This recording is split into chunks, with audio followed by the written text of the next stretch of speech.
welcome back to Finding Fashion. Today I'm so excited to welcome Jennifer Drury, who is founder and CEO of BrandLab360. Thanks so much for joining me, Jennifer. It's lovely to see you. Not at all. Nice to see you too. So can you tell me a bit more about what BrandLab360 is all about and what you do as founder and CEO?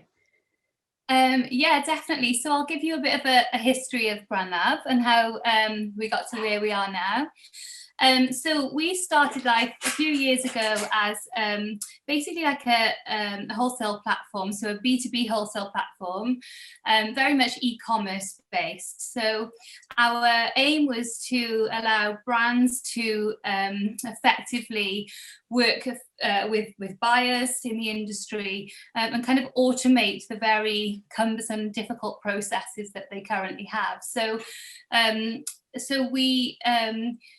we decided along the way that we wanted to make the experience a lot more immersive. And we noticed there was a number of other platforms doing what we were doing, and doing it very well. We believe that, a lot of our features were unique and particularly important in our industry. But we wanted to immerse the buyers and the brands in an experience that allowed for kind of interactive human relationships, which in our industry is still remains even now still so important. So after some customer feedback, we started to look at virtual showrooms using virtual reality, which was brand new to us as a company and brand new to me as a person as well. It's not something that I had any experience of, kind of gaming technology, but it really seemed the right way to go. So we invested quite heavily into building our own platform,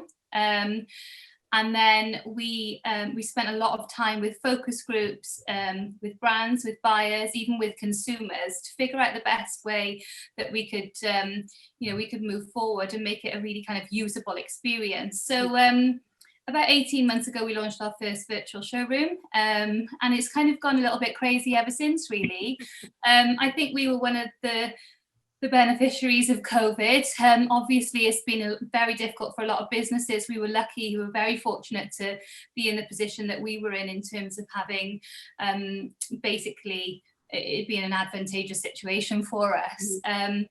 I think, to be honest with you, a lot of, as we've grown, it's clear to see that a lot of brands would have ended up using this technology eventually.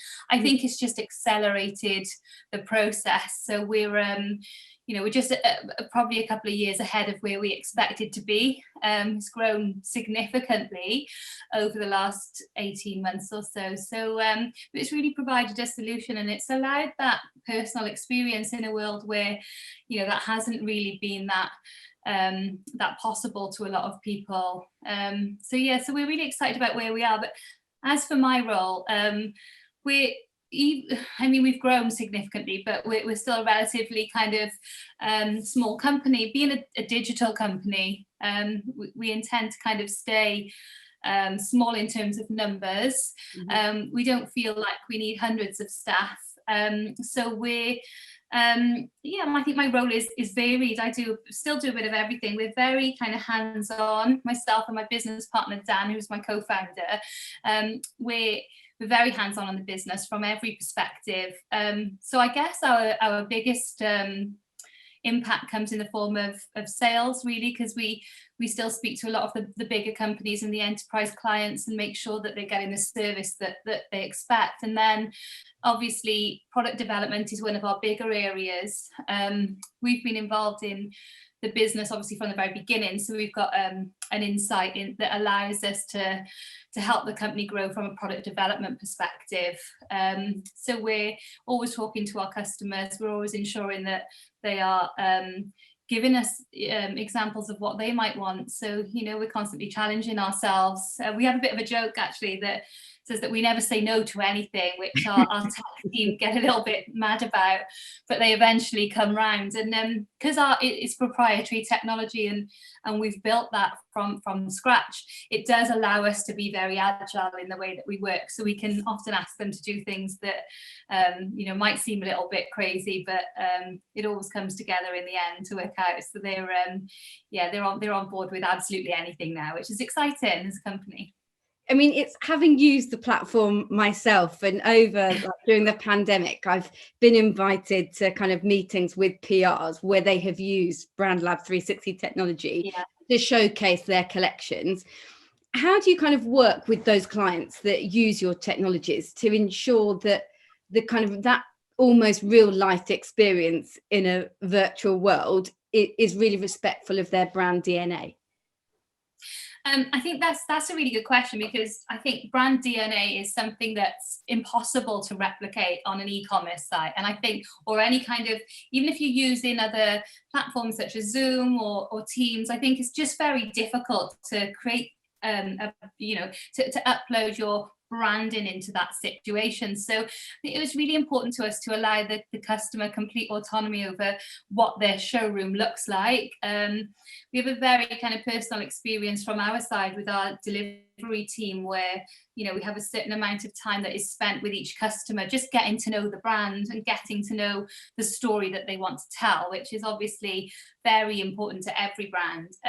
From a press and PR perspective, we've got various kind of tools that can collect analytics, or if they can collect customer data, they can find out who's looking at what for how long, so it gives a great insight for their brand. But it's also it's great to be able to meet within the platform and move around together, and just to kind of feel like you're actually in the showroom. And our new technology now, which has developed over the last 6 months, allows buyers to pick up product and move it around. So for one kind of customer, one kind of direct consumer customer, we're allowing them to go in with their friends and having almost like a virtual shopping party, where they are picking products up, moving them around, showing them to their friends, and really kind of getting involved in that experience. But I think, just to answer your question, the brand is very much involved in the process, and I think that's the most important part of it. And it can be anything that you want. So we have brands that want an exact replica of their existing showroom or store, and that can be difficult, because we get plans and elevations that have detail down to the light switches and the way that the light bounces off the walls, and it has to be exactly right.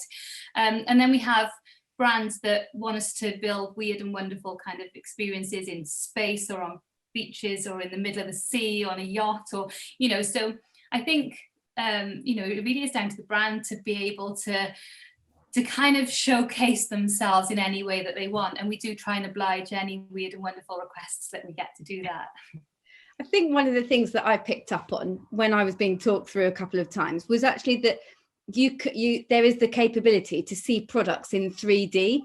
And actually, initially, like when you see things on a screen, you can only see it 2D, and actually that doesn't get you to grips with the product, which must be a really amazing initiative for designers and buyers working with each other, like PRs and editors. But what kind of, that must have a knock-on effect on the environment. The fashion industry is huge contributor and negative contributor to the environment. How do you think that has a positive effect? Yeah, I think it's a little known fact that it's actually the second most polluting industry in the world, which is fascinating, really, when you think that it's completely avoidable. So in terms of the biggest kind of difference, I guess, is samples. We work with really large organizations that are looking to completely eradicate samples over the next few years. So just the cost of creating a sample set for, say, 100 different agents. If you take one of our largest customers, they have distributors and agents all over the globe. The cost of producing those sample sets is just unbelievable. And most get burnt, or they get thrown away, or they're very rarely kind of used again. So it's just to create a 3D version of that, and not necessarily just straight from sample to 3D image, because I think that's still very expensive. It's something that's being done quite a lot at the moment by various different companies, but it's still, to create that experience from start to finish and not have a physical sample is still relatively expensive to do so. So I think companies are looking for a compromise. So maybe you could have 10 sample sets instead of 100 sample sets, and then the rest then is viewed online. And I think in a 3D model of an existing sample. And I think that's the way most people are going to go for a while. And it has a phenomenal effect on, their carbon footprint and the environment. And from a sustainability point of view, I think that's why the industry started to move in this direction in the beginning, because people are very conscious of that now. If you look at just the fact that no one's flying at the moment, it's had such a huge impact. And I think people will continue to use showrooms or digital showrooms, but maybe they'll do that as an enhancement to their existing business. So whereas we fully expect people to visit showrooms and trade shows again, I think it'll be a lot more limited. And I think there will be alternatives, and it will sit nicely alongside our product where, maybe it would be 5 to 10% of the attendees actually in a physical presence, and then the rest obviously being there online, which is a great compromise. But sustainability is definitely at the forefront of what we do, and I think it's such an important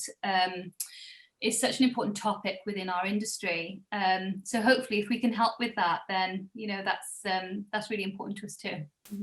I was reading that some people have the opinion that digital appointments can often take longer than physical appointments, and because buyers don't have that kind of touch and feel kind of experience with the product. But what features that have you guys developed that kind of help to streamline that process?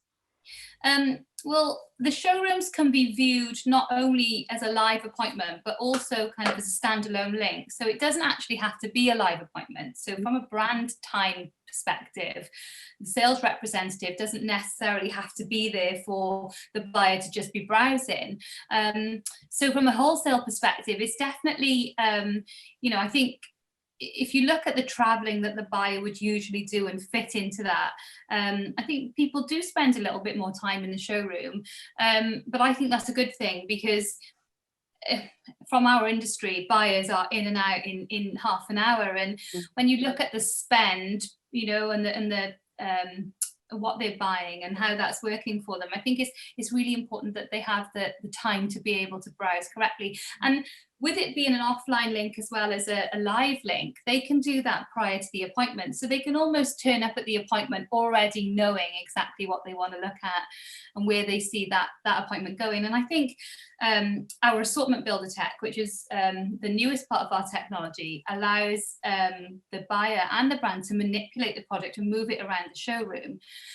So for bigger buyers, we actually have what we call our assortment rooms, which are separate rooms to the showroom, and they allow the sales representative or the brand to create an assortment prior to the buyer actually coming into the appointment. So in that respect, if the brand is quite time poor and wants to kind of make sure that appointment runs to the time set, then they can do a lot of kind of work prior to the appointment to ensure that the buyer is seeing only what they want to see, which I think is it saves everybody's time. But I think from our point of view, any feedback that we've had is that it's a really good thing that buyers are spending more time, because if they're spending more time, they're spending more money and they're buying the right things, the sell-through rates are much better.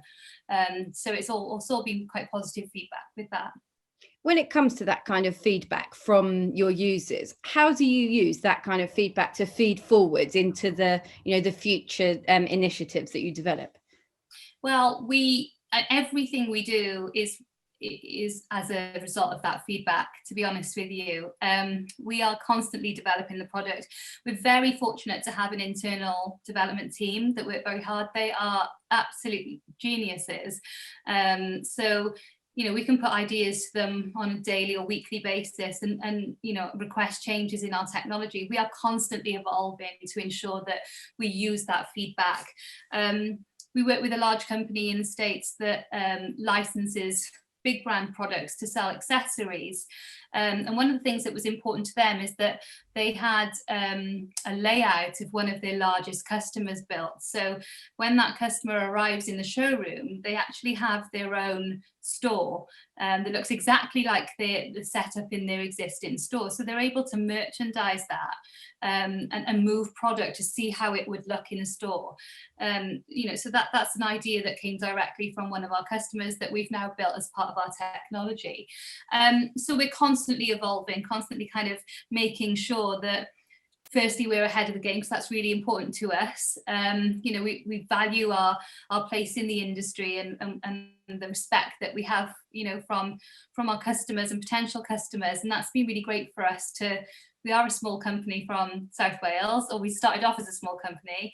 Our head office is still based in South Wales, but we are, you know, we're now in a very different league, which is really exciting to us because, you know, we still see ourselves relatively small. So bearing in mind the relationships with our customers are the most important to them, we do try and change as many things as we can to make sure that our tech is evolving with their requirements. So, well, you've already got so much recognition as it is in the industry, but really excitingly is that you've announced that you've got a collaboration launching with the founder of iconic 60s designer Bieber. yeah, how did you kind of work with her like design skills, but also like your digital skills, and put them together to shape a collection that is responsive to the digital generation? I think working with Barbara is exceptionally exciting, certainly for me, because I'm a bit of a fangirl when it comes to Barbara and to Bieber. I think, so if we go back to Barbara's Bieber originally as a brand and how that started off, it's basically gone full circle, because the first success that Barbara had was the pink gingham dress, you know, that it was in mail, and it was basically a mail order dress, and it was only available by mail order. You couldn't go into a shop and buy it, you couldn't touch and feel it, you couldn't do any of the things that you can do now. So it was kind of the 60s version of shopping online, if you like. So it's Barbara was really receptive to our idea. We actually met, going back to sustainability, we actually met Barbara when we were asked to talk at the Sustainability Festival at Miami Fashion Week back a couple of years ago. And Barbara was actually in the audience. So as soon as I clocked her, I all of a sudden became a little bit nervous because I wasn't expecting it. And she's such an icon. She's actually now a real dear friend of mine. She's exceptionally talented and very on board with the digital process, and I think she's as excited about moving her brand forward as we are as showcasing it, and she's very receptive to everything that we suggest. I mean, we had a bit of a breakthrough moment a couple of months ago where we did our first trade show. So we had a number of global brands and buyers, which is a first in our industry. I think we had some smaller brands, some smaller buyers, and some bigger brands, and obviously bigger buyers. And you don't usually get that at any trade show. The fact that, you know, I mean, we sold a very small brand from the UK into a small boutique in Texas. I mean, that would never usually happen on any other platform. So, but during that event, I was lucky enough to be able to interview Barbara and myself. And we had a third location on our live stream, which was our studios, where we had a live catwalk of her collection. So Barbara and I at separate locations were able to interact with the models, you know, and it was a very kind of immersive experience, an interactive experience, with I think something like 2,000 people that were currently in the trade show viewing that live talk. So, you know, for her to be, and she'd hate me for saying this, but for her to be 84 and to be so on board with all of that, you know, is brilliant. And I think, you know, I'm really looking forward to kind of what happens with her brand and seeing that develop. It's a really exciting time for her and for us. We're incredibly fortunate to be able to be working with her. She's absolutely iconic. Oh my God, so amazing. I can't wait to see it. You talked there a little bit about live streaming, and obviously, as we know, like digital, like Fashion Week went digital this year and last year, and so many different brands are really getting on board with kind of pushing forward their video content. How do you think that the future of video will be changed to kind of boost the capabilities of that kind of initiative? I think, to be honest, it's the biggest difference you'll see is is the live element, I guess, and being able to, it's that instant gratification, isn't it? People want to see what's going on now. But I guess the way that we're able to implement that experience or that video experience into an environment, so people don't seem, they're not just logging on to a video, they're not just seeing a video on their screen, they're able to go in with their peers and their colleagues and watch that video together, and it becomes an interactive experience. So effectively, you can ask a question, you can comment on what's going on, you can ask for further information. So you feel like you can become involved in that live experience. And again, for anything pre-recorded, the way that it fits within our technology is really seamless. It allows for a lot of marketing opportunities within the showroom. So that's kind of where we think it will go, and it'll continue to go.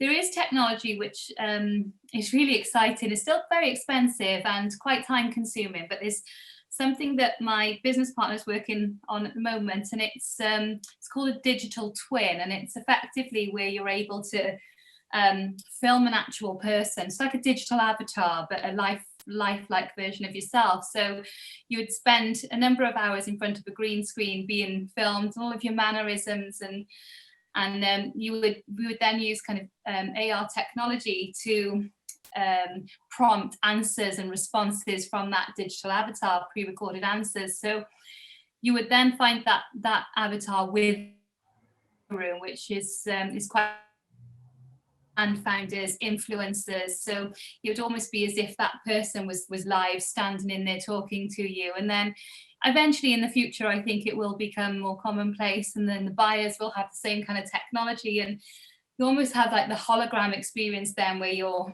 ending up in exactly the same place that you feel you're actually there, which is a little bit scary, but also very cool. And it's something that we're always kind of looking for new information and ways to do stuff like that. So when it does happen, hopefully we'll be there, kind of one of the first to do it.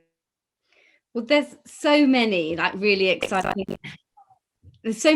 exciting platforms out there at the moment, and one of my favorites is Dressed, the app.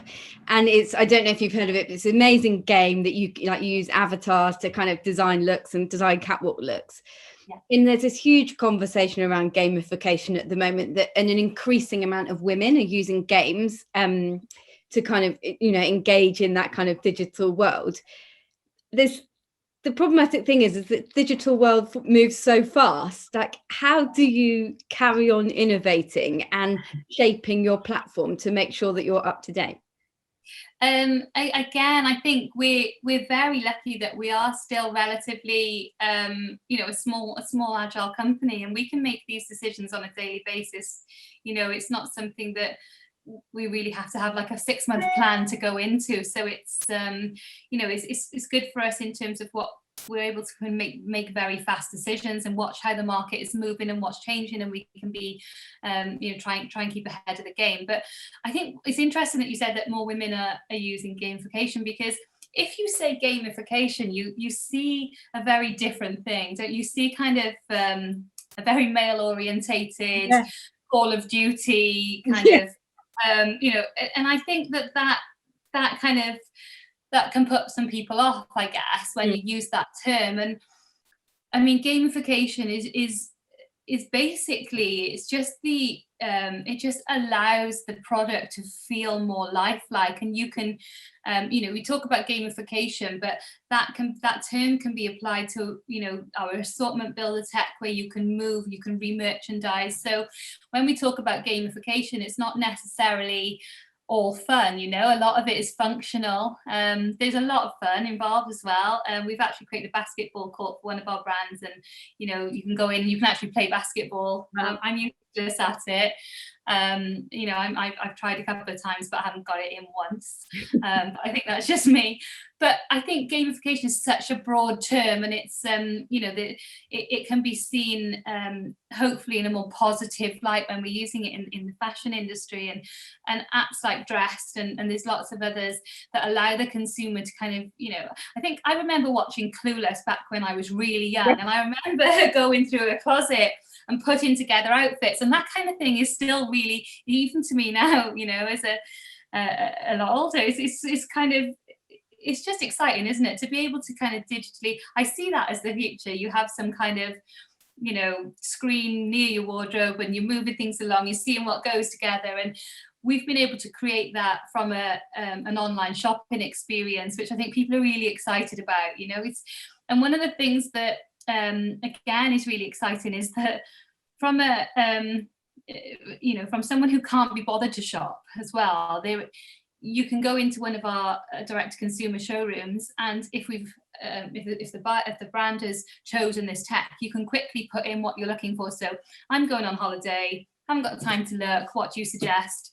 And then it's very intuitive in what it will suggest, and it will put clothes on a virtual changing room for you, where you can go in, you can basically see your shorts, your sandals, your bikinis. And from a time poor point of view, I think that's a really great tool as well. So there's loads of things that we can use gamification for. It's a scary term though, because it does kind of give you that image, but it's very much it just very much describes the fact that it can be very interactive and fluid as well, because we use our gaming platform to build our showrooms, so that effectively allows us to move very freely and fluidly throughout that environment, rather than have to use any point-to-point technology, you know. And again, that creates a more immersive experience for the buyer, whether that be consumer or wholesale buyer. So it's yeah, it's definitely an exciting way to work, and I'm learning more every day. It's amazing to kind of see what we can do with it. When it comes to the consumer, there's so many brands out there who are really trying to push forward the way in which they engage with their consumer, because, you know, it is so important to be at one with your consumer, to get feedback, to move on, to like respond to, you know, the way that they behave. How do you think that these kind of platforms like BrandLab360 can help build like brand loyalty, trust, and ultimately sales? I think one of the biggest differences we notice with the consumer is the time spent in the showroom, which obviously different to the wholesale industry, you know, is something that a lot of brands want. They want their consumer to spend as much time within the showroom as possible. And the ways that we've been able to do that are allowing them to really kind of get involved in the process. So I don't know if you're anything like me. If I'm online shopping, I'm also making dinner, watching something on the TV, looking after my daughter. You know, I'm doing a million different things, and I'm not actually focused on shopping. So there's been so many times where, you know, I've put a load of things in the basket, gone in, and they're no longer there anymore because it was 3 days ago and I've completely forgotten about it. And I think that's that cart abandonment thing is a real difficult thing in e-commerce. So it's about keeping people focused and immersed in the experience. We've noticed a big difference in consumer spend, obviously, when they spend time in the showroom compared to when they just shop directly online. And again, it allows brands to merchandise in a way that they would in store. I mean, there's been many studies done that say that sometimes up to 60% of what people spend in store is down to direct visual merchandising. So if you imagine the e-commerce space is missing out on 60% of their revenue for not being able to effectively merchandise. So I think that's a really great tool. We have a number of stores where you actually have to walk to the checkout, complete your order. Wow. You know, and then you can do that kind of that direct marketing around the checkout, those last minute bits that people always pick up.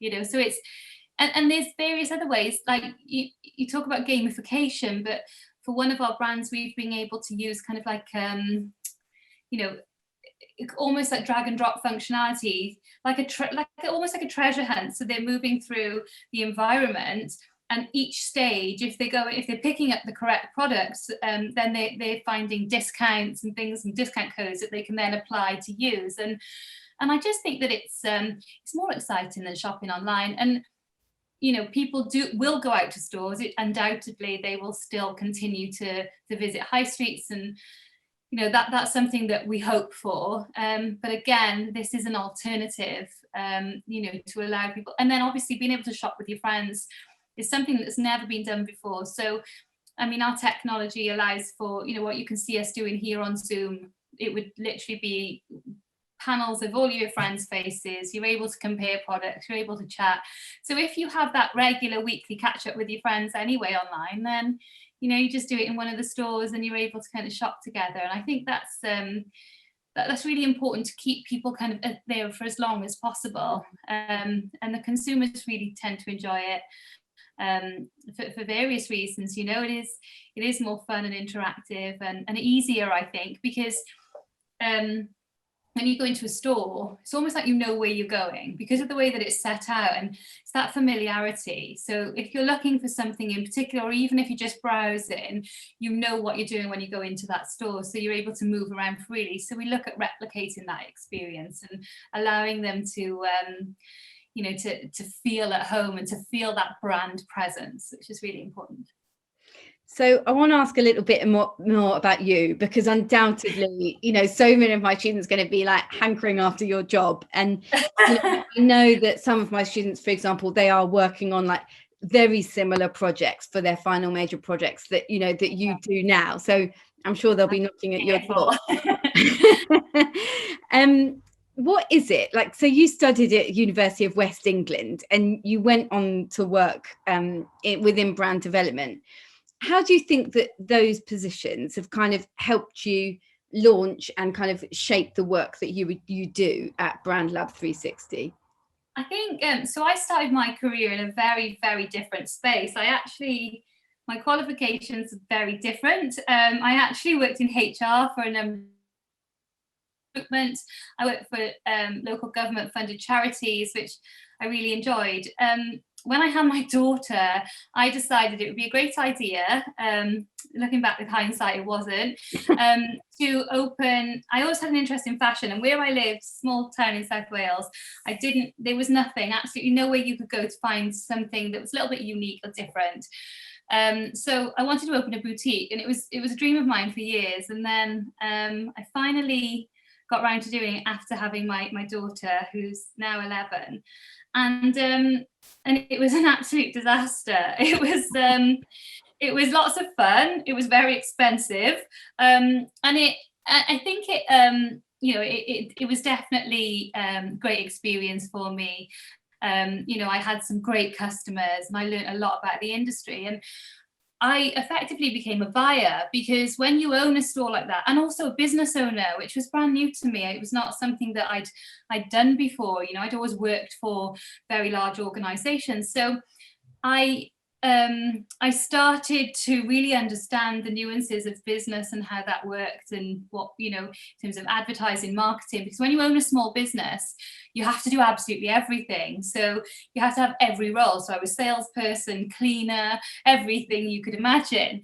Most importantly, buyer. And it kind of gave me an insight into the fashion industry. And one of the brands that I bought was actually owned by my current business partner. So we obviously met via that connection, and I was buying the brand. And it's a bit of a funny story, because they had a very generic London name. I actually found out that even though I was in South Wales, they were actually just down the road, which was really unusual, because nothing happens in South Wales in fashion, as much as it's a beautiful place, but not a huge amount happens at all.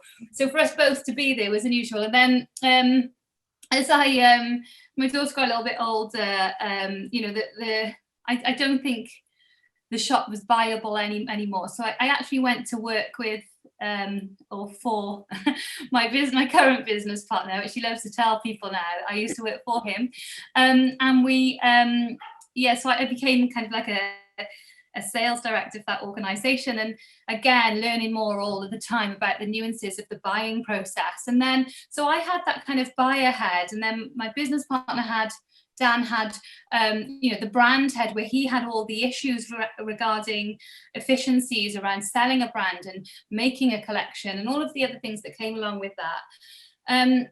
So we decided back a number of years ago to to try and change all of that, to try and make that process much easier for people.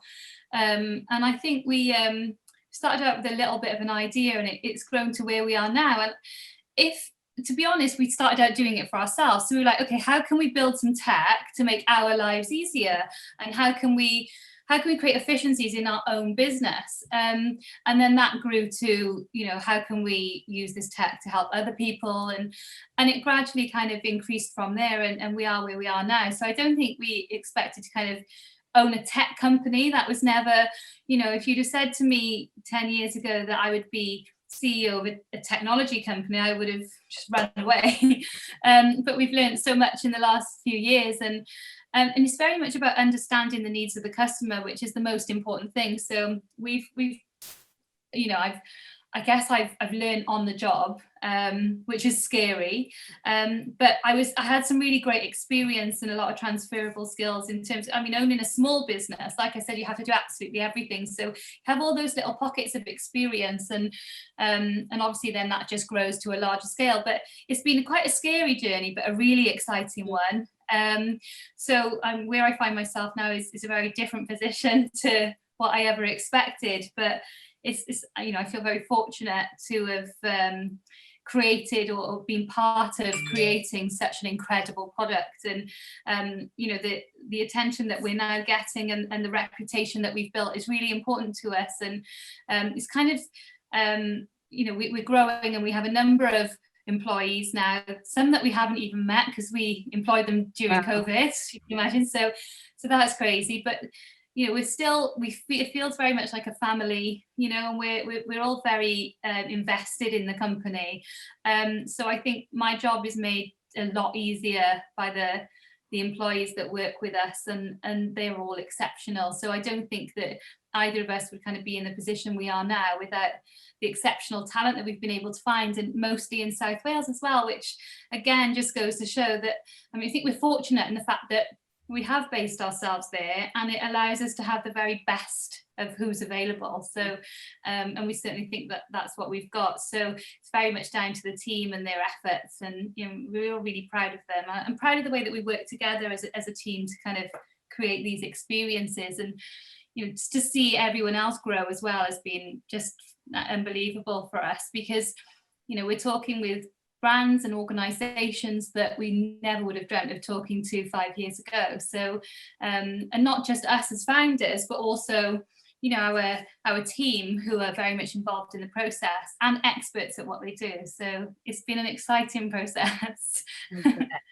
So when it comes to recruiting, I have to ask, obviously I've got so many super digital savvy students who are just about to enter the industry. What is it that you look for when you are recruiting for kind of entry-level junior roles? I won't lie, we have made some huge recruitment mistakes over the years. So it's not really about what we're looking for. I guess it's about knowing what we're not looking for after those.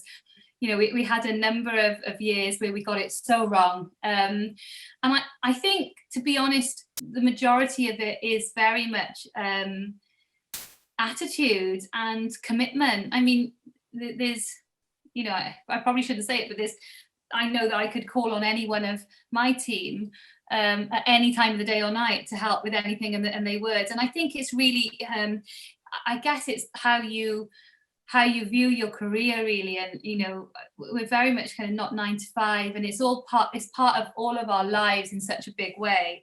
And that's why we value the team as much as we do. But I think in terms of recruitment on a junior level, anything can be learned, and that's important. And we can always teach people the product, how to sell the product, how to work with the product. Obviously there needs to be some core skills in what they're coming on board for, but definitely attitude and commitment. I think just work ethic is so important. It's so important.